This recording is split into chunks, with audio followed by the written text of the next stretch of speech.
Hi friends, welcome back to Financial Hacker. This video is all about taxation of income earned from investing in stock market transactions. Discounted brokers like Zerodha, Upstocks made investment in stock market a bit easier. However, understanding tax consequences is not as easy as investing. You should know how to treat your profits and losses which you made in stock market. In this video, we will learn what are the different types of stock market transactions and the income tax provisions applicable to those transactions, like classification of income under different heads, turnover calculation for the purpose of tax audit, applicable tax rates on your income, set off and carry forward provisions, etc. in a detailed manner. Also, I will provide timestamps of various topics which we are going to discuss so that you can directly jump to the required topic. However, I recommend you guys to spare some time and watch the full video for better understanding. At the end of the video, I will give you a tip to save the tax, so request you guys to watch the video till the end.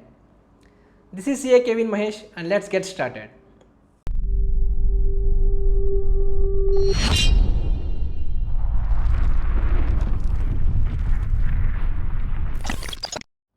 Incomes earned by a person will be classified into 5 different heads. They are income from salaries, income from house property, income from business or provision, income from capital gains, and income from other sources. And each head has its own set of rules with respect to computation of income, intra-head and inter-head adjustments of losses, etc.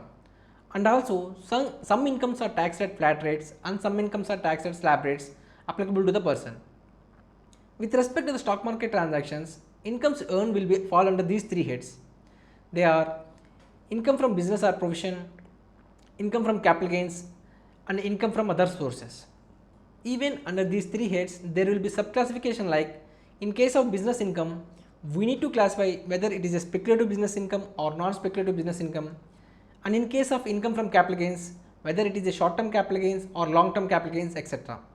So the main reason for subclassification is each subclassification has different tax rates applicability and different provisions with respect to set off and carry forward of losses, etc. So we need to classify the income correctly. So here comes the question, how to classify your income. Classification of income into these heads will mainly depends on the type of transactions you entered. That is, whether it is an intraday equity transaction or delivery based equity transaction or transaction in derivatives or transaction in debt mutual funds, etc. And also it depends on in what capacity you have made such transaction, whether as an investor or trader, and how long have you hold these stocks, etc. All these things I am going to explain in a detailed manner. If you have any doubts, you can ask me in the comment box or you can shoot a mail at the address given in the description box. Before moving forward, if you are new to this channel, I request you guys to subscribe to the channel and click the bell icon for the latest updates. For our discussion's sake, I would like to classify the transactions into 4 types. They are intraday equity transactions, delivery based equity transactions, transactions in bonds, debentures, debt mutual funds, etc. and derivative transactions, that is trading in futures and options, including intraday. So first we will understand what is intraday trading. As the name suggests, intraday means within a day, and intraday trading imply a trade closed within the span of 1 day or one trading session. It is also called as day trading, and all the positions entered by the traders will be squared off before the market closes and there will be no change in the ownership of the shares. So let me explain you all the income tax provisions applicable to intraday equity transactions with the help of an illustration. On May 26, Mr. X has purchased 10,000 shares of Infosys at 1,350 each and exits the trade before the closing of the market at 1,400 per share. In this trade, he made a profit of 50 per share and a total of 5 lakhs profit. Similarly, he purchased 10,000 shares of TCS Limited at 235 per share on May 28th and exits the trade before closing of the market at 225 per share. In this trade, he made a loss of 10 per share and a total of 1 lakh. In both of these transactions, he has not taken the delivery of the shares and closed the trade within the same day. These type of transactions are called intraday transactions. Here comes the major part of the discussion. under which head the income will be classified and what will be the applicable tax rates, etc. Before that, let me explain the definition of speculative transaction. Speculative transaction means a transaction in which a contract for the purchase or sale of any commodity, including stocks and shares, is periodically or ultimately settled otherwise than by actual delivery or transfer of the commodity or scrips. Which means in speculative transactions, the contract is settled without actual delivery. As in intraday transactions, there will be no delivery, they will be called as speculative transactions, and the incomes and losses from these type of trades will be classified as speculative business income and speculative business losses under the head income from business or profession. And the net income will be added to your overall income, including salary, other business income, interest on deposits, income from rentals, etc., and taxed according to the applicable slab rates. In our above example, we have made a speculative business income of 5 lakhs and a speculative business loss of 1 lakh. Under the income tax provisions, speculative business loss can be set off only against the speculative business income.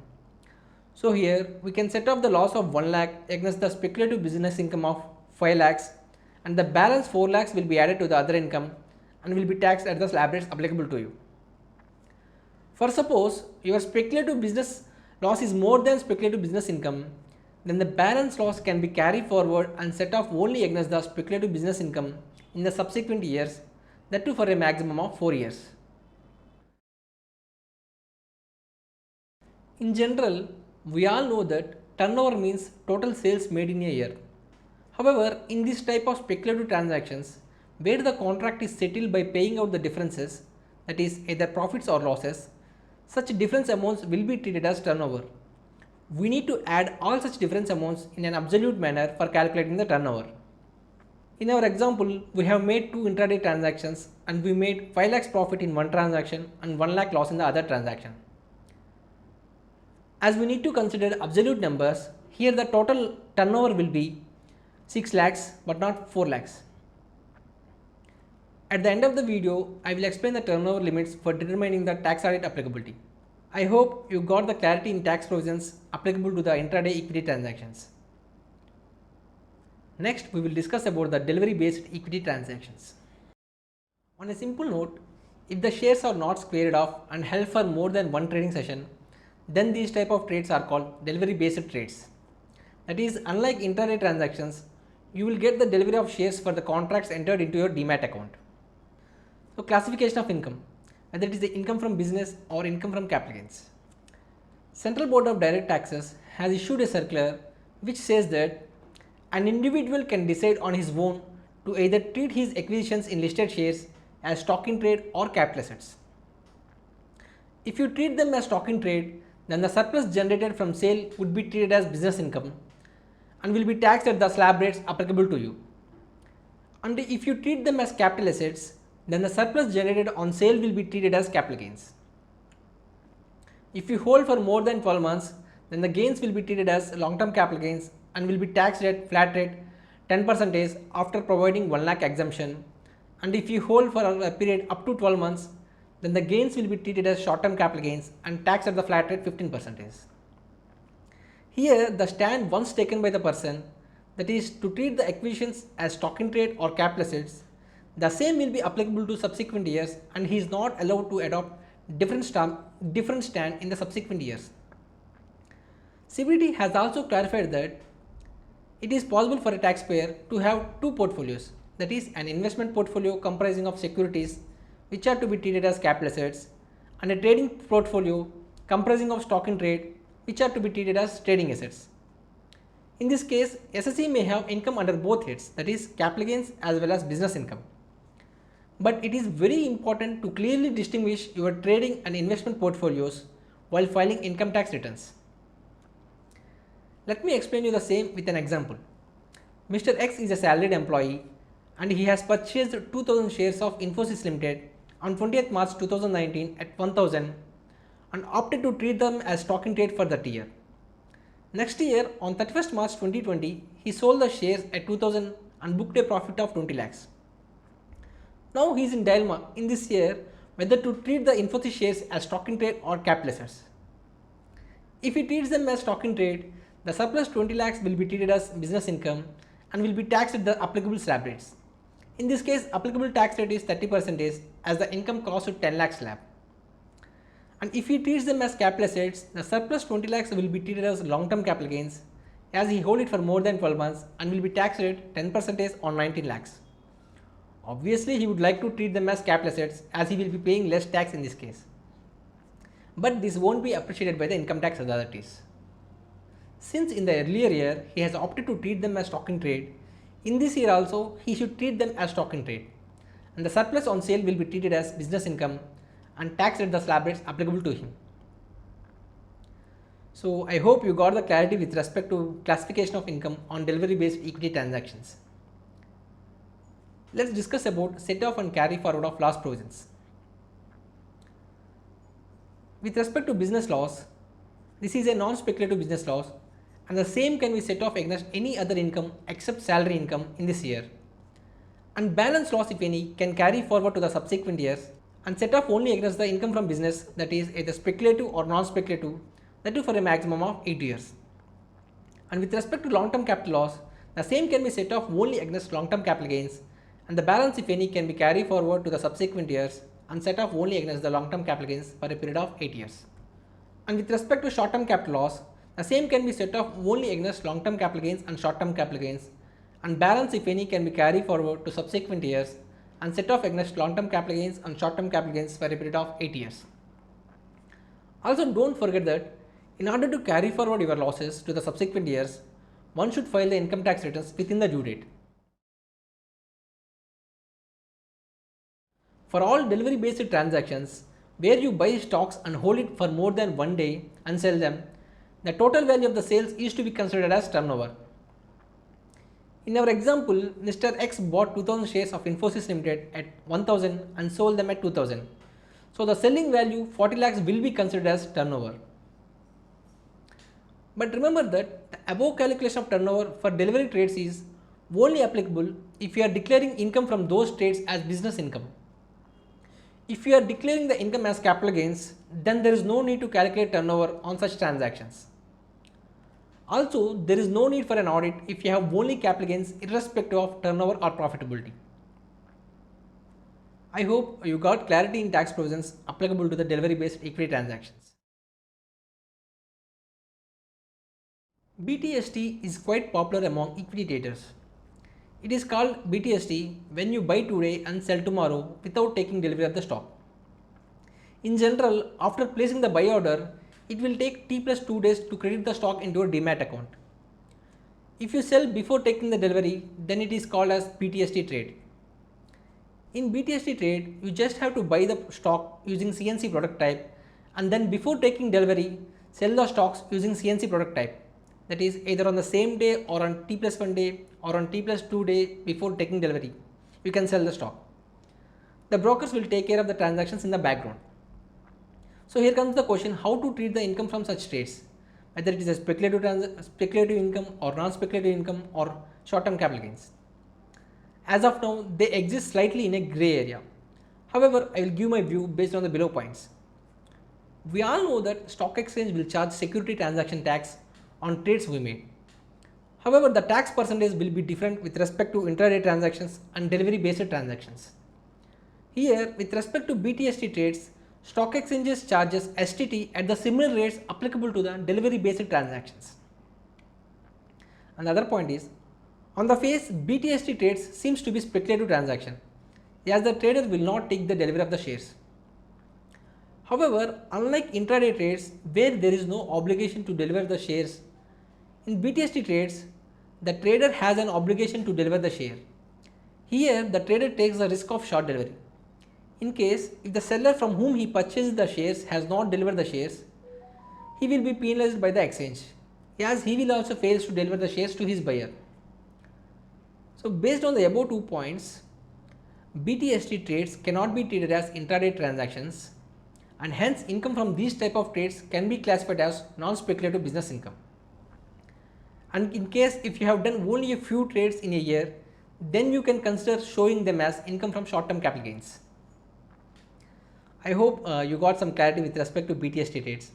In case you want any further more on this topic, you can mention in the comment box. So going forward in our discussion, let's discuss about the listed bonds, debentures, debt mutual funds, etc.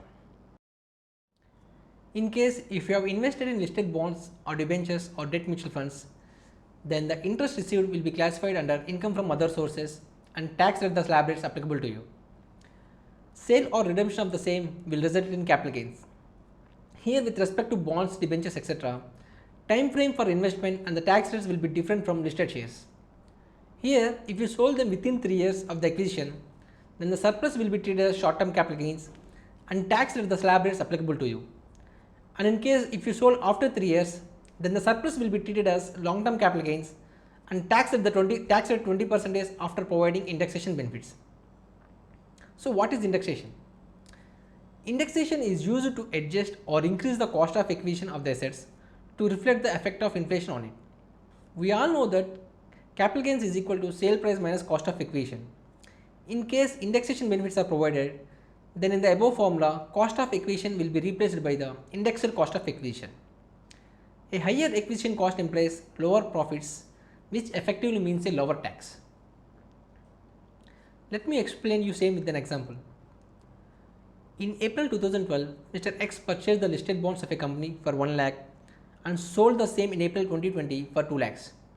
Since he held it for more than 3 years, the surplus will be treated as long-term capital gains and will be taxed at 20% after providing indexation benefits. So first we will calculate the indexed cost of acquisition. Indexed cost of acquisition is equal to cost of acquisition into sale year cost inflation index divided by purchase year cost inflation index. Cost inflation index numbers will be notified by the CBDT for every year, and by doing this calculation we will eliminate the inflation cost. For the year 2020-21, the CII is 301 and for the year 2012-13 it is 200. Therefore, indexed cost of acquisition is equal to 1 lakh into 301 by 200 amounts to 1,50,500. Therefore, long-term capital gains will be 2 lakhs minus 1,50,500, which amounts to 49,500, and the tax amount comes to 49,500 into 20%, that is 9,900. Let us see how the numbers will change without indexation benefit. Long-term capital gains in this case will be 1 lakh and the tax amount comes to 1 lakh into 20%, 20,000. You can see the differences in both the cases. We need to pay 20,000 in case of without indexation and 9,900 tax in case of indexation. So I hope you got the clarity with respect to indexation concept. Since these are treated as capital assets, question of calculating turnover for the purpose of tax audit will not arise. With respect to set off and carry forward provisions, as I have already mentioned, long-term capital loss can be set off against long-term capital gains only, and the balance loss can be carried forward and set off against long-term capital gains for a period of 8 years. And with respect to short-term capital loss, it can be set off against long-term capital gains and short-term capital gains, and the balance loss can be carried forward for a period of 8 years. Also, I am again mentioning that in order to carry forward your losses to subsequent years, you need to file your income tax returns, that too within the due date provided by the income tax department. So going forward in our discussion, let's discuss about the transactions in derivatives. Derivatives are exception to the definition of speculative transactions. Even though the contracts are settled otherwise than by actual delivery, the transactions are not treated as speculative transactions. As these instruments are mainly used to hedge their risks, they are defined as non-speculative. And the income from F&O trading will be classified as non-speculative business income. It doesn't matter whether you trade actively or occasionally, your income or loss from trading in futures and options will be considered as business income and not capital gains. Also, while calculating your business income, you are eligible to deduct expenses which are directly related to earning this income. Say rent paid for the premises used for trading, broadband bill, mobile bill, broker's commission, demat account charges, depreciation laptop, etc. And the net business income will be added to your all other income and will be taxed at the slab rates applicable to you. Set off and carry forward of losses provisions with respect to business loss have already been discussed. The same will apply here even it is a loss from derivative transactions. Turnover in such type of transactions is to be determined as follows. First, we need to calculate total of favorable and unfavorable differences from the trades we made that is profits and losses in an absolute numbers will form part of the turnover. Secondly, the premium received on sale of options will be added to the turnover. So let me give you a brief view of options. Here two type of options are call and put options. If you buy them, you need to pay the premium and will have the right to buy or sell the shares at the agreed price in future date. And if you sell the options, you will receive the premium and in turn you will have the obligation to sell or buy the shares at the agreed price in the future date. For turnover calculations, the premium you received on sale of options needs to be included. And also, in respect of any reverse trades entered, the difference thereon should also form part of the turnover. Reverse trade is the one that brings the investor position to zero in a particular contract. For example, the purchase of stock index contract that has previously been sold short is an example of a reverse trade. So let me explain you turnover calculation with an example. Options trading. Mr. Mahesh bought 1000 units or 40 lots of Nifty 8200 calls at rupees 20 and sold at rupees 30. And with respect to future trading, also he bought 250 units or 10 lots of Nifty futures at 8000 and sold at 7500. And also let's take an example, the difference on reverse trade he entered to be 50,000. From the above trades we can arrive the following. Profits from the option trading. So he sold at 30 and purchased at 20. So the multiply with the 1000 units, it comes to 10,000 profit. And premium received on sale of options is 1000 units into 30 comes to 30,000. And loss from futures trading is 250 units into 500 rupees, that is 1,25,000. And the difference on reverse trade amounts to 50,000. So turnover calculation will be as follows. So the profits from the trade, that is favorable difference, is 10,000, and the loss from the trades he entered, that is unfavorable difference, is 1,25,000. We need to consider the absolute numbers. And premium received from sale of options, that is 30,000, and difference on reverse trade, that is 50,000. Thus, for the purpose of tax audit, turnover will be 10,000 plus 1,25,000 plus 30,000 plus 50,000, that is 2,50,000. So I hope you got the clarity with respect to turnover calculation. So also there is a frequently asked question whether turnover should be calculated scrip wise or trade wise. Turnover calculation can be done either scrip wise or trade wise, but from my point of view, trade wise is the most compliant, that is standard way of determining the turnover.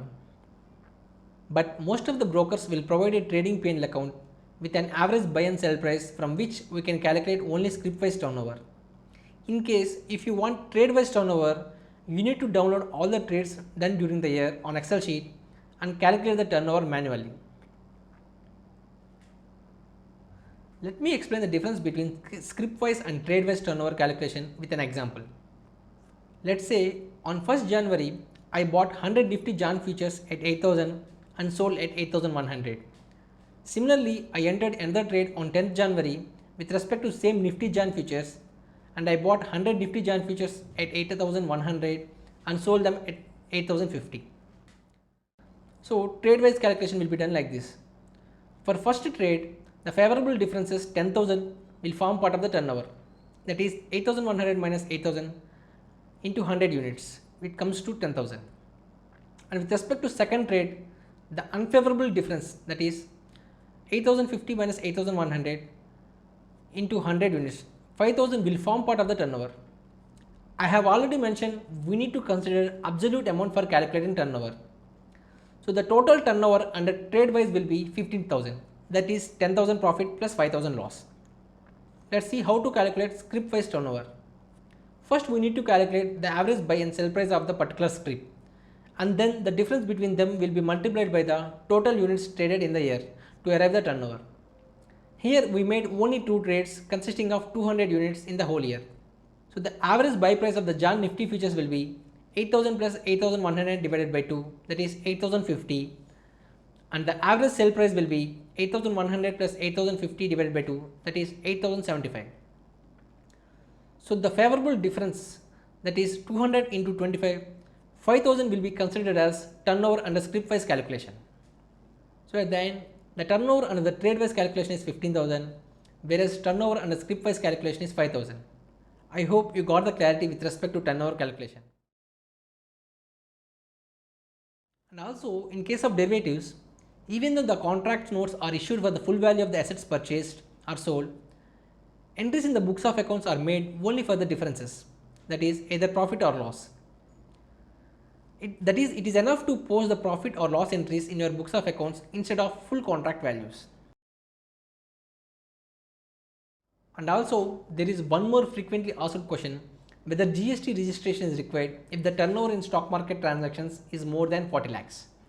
So we know that GST will be levied on sale of goods or services. However, GST Act specifically excludes securities from the definition of goods. Thus, trading in shares and securities is not considered as supply under GST Act and falls outside the purview of GST. Therefore, traders are not liable to register under GST Act. However, it must be noted that if a broker is earning brokerage income from securities trading, GST registration is mandatory if such brokerage exceeds the threshold limit. As per section 44AA of the Income Tax Act, in case of individuals and HUFs, if their income from business is more than 2,50,000 or total turnover exceeds 25 lakhs in any of the 3 preceding years, then he is required to maintain such books of accounts or documents from which the income tax officer is able to complete the income assessment. For a trader, trading details and trading P&L account received from the trader, received from the broker, and the bank statement can be considered as books of accounts. In case the person fails to maintain the books of accounts as per section 44AA, then penalty of rupees 25,000 will be levied on him. Here comes the important discussion, tax audit applicability.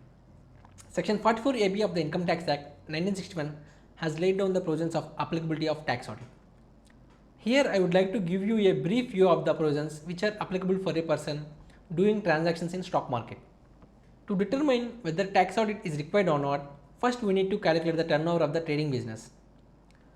So I have already discussed how to calculate turnover with respect to various transactions like intraday equity transactions, delivery based equity transactions, and transactions in derivatives. Also, don't forget that turnover calculation is required only to determine whether tax audit is applicable to you or not. Your tax liability does not get affected by your turnover. It will be calculated on your income. Also, I am again saying that there is no need for a tax audit if you have only capital gains. So let's discuss about tax audit applicability.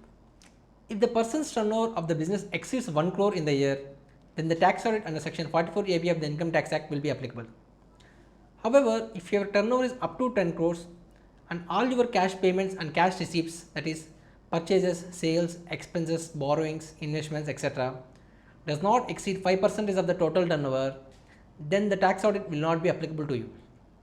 On a summary note, if your business turnover is up to 1 crore, straight away tax audit is not applicable to you. And in case if your turnover exceeds 10 crore, straight away tax audit is applicable to you. And if your turnover is up to 10 crores and all your cash payments and cash receipts does not exceed 5% of the total turnover, then the tax audit is not applicable to you. So let us discuss about 44AD of the Income Tax Act, which deals with presumptive taxation. So here eligible persons are resident individuals, HUFs, partnership firms excluding LLPs. And also their turnover should not exceed 2 crores in the financial year. That is, if the business turnover exceeds the limit of 2 crores, then they are not eligible to opt presumptive taxation route. Here, turnover means turnover of all the business of the person, that is speculative, non-speculative, and any other business, etc. So the main benefits of choosing presumptive taxation route is the person is not required to maintain books of accounts, and the person can declare his income from business as 8% of the total turnover, and it will be 6% of the turnover if he receives the same on account paycheck or draft or through electronic clearing system. Precisely speaking, you can declare your income as 6% of the turnover which is received in electronic mode plus 8% of the turnover which is received in cash. So let's discuss about tax audit applicability provisions in case of presumptive taxation. If a person chooses presumptive taxation route in any year, then in the following two cases tax audit will be applicable to him.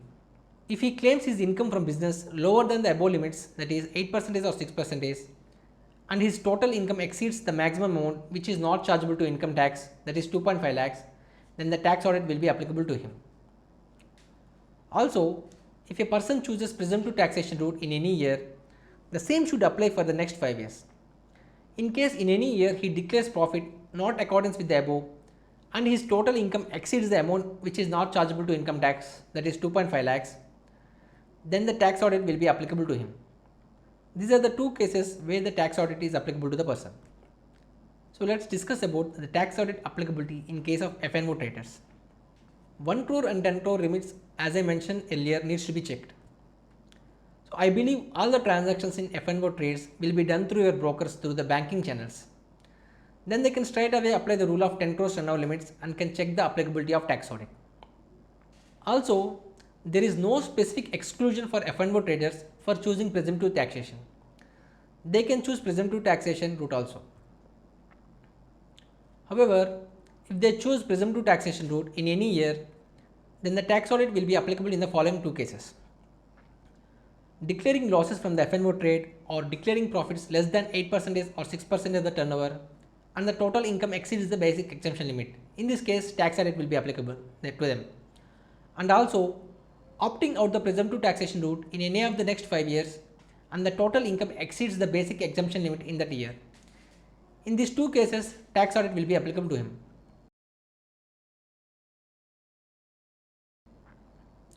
In case the person fails to get books of accounts audited by a chartered accountant as per section 44AB of the Income Tax Act, then penalty will be attracted. Here the penalty would be lower of 1,50,000 or 0.5% of the turnover. Income tax return is a prescribed form to which particulars of income earned by a person in a financial year and the taxes paid on such income are communicated to the Income Tax Department. The department has notified 7 various forms, that is ITR 1, ITR 2, ITR 3, 4, 5, 6 and 7. The applicability of ITR forms varies depending on the source of income of the taxpayer, the amount of the income earned and the category of the taxpayer like individuals, HUFs, company, etc. Further, you cannot carry forward your unadjusted business losses and capital losses unless the income tax return is filed within the due date. As the main crux of this video is on stock market transactions, I will tell you the applicable ITR forms for those who are dealing in stock markets. For traders dealing in intraday transactions or in futures and options or in delivery based equity transactions and showing trading income as business income, they need to file ITR 3. And in case if you are following presumptive income scheme, then you should file ITR 4. And by any chance your turnover exceeds 2 crores or total income exceeds 50 lakhs, individuals and HUs should file ITR 3 and ITR 5 by partnership forms. Investors dealing in stock and showing income under head capital gains, they should file ITR 2. And ITR 5 is applicable to the partnership forms, LLPs, AOPs, body of individuals, artificial judicial persons. If you are a company and not claiming exemption under section 11 of income tax, that is income from property held for charitable or religious purpose, then the applicable form is ITR 6. You got a brief idea on various ITR forms, and also don't forget to file within the due date to avoid penalty under section 234 of the Income Tax Act. If the ITR is not filed within the due date, penalty of 5,000 will be levied if he files the ITR on or before 31st December of the assessment year, and penalty of 10,000 will be levied if he files after December. And in case your income is up to 5 lakhs, then the penalty is limited to 1,000 only. Tip time. Tip number 1. To save your tax on capital gains, one can use the concept of tax loss harvesting. In the tax loss harvesting, one will sell the stocks in their portfolio which are trading at loss and have little or no chance of recovering from their current levels. And then the amount received can be used to invest in more promising stocks. As we have already discussed, short-term capital loss can be set off against short-term capital gains or long-term capital gains. This tax loss harvesting will reduce your total gains and in turn tax also will be reduced. Here we can see two benefits from tax loss harvesting. One is reducing capital gain taxes and converting your investment from debt stocks to more promising stocks. Tip number 2. If you are an individual whose income is up to 5 lakhs, then it is better to treat your income from delivery based equity transactions as business income instead of capital gains. Yes, up to 5 lakhs, there will be no tax for the individuals as he can claim rebate under section 87A of the Income Tax Act. If you treat them as capital gains, one needs to pay a flat rate of 15% in case of short term capital gains and 10% in case of long term capital gains. By treating them as business income, one can save some tax.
That's it guys.